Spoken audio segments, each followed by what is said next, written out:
political clashes between the European nations, and they say now we have to make peace.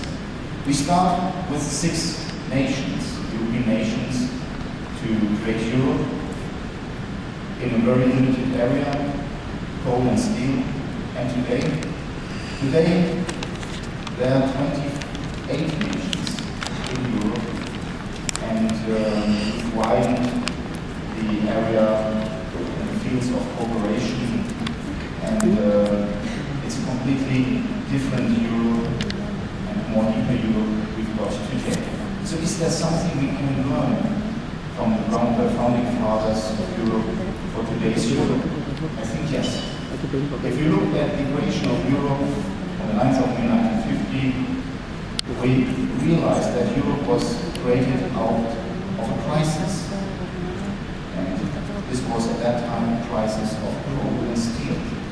And the crisis was always very ambiguous. On the one hand, it's a threat.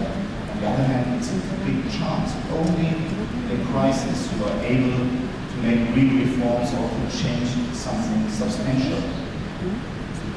And how can you manage to change something in a crisis?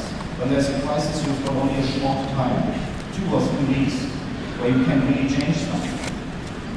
And this crisis was,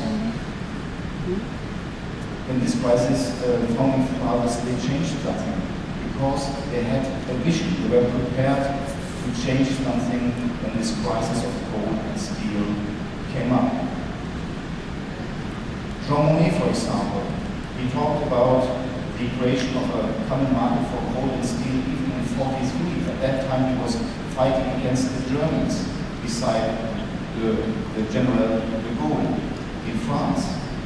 He had a vision for a long time. He was prepared in the springtime of 1950.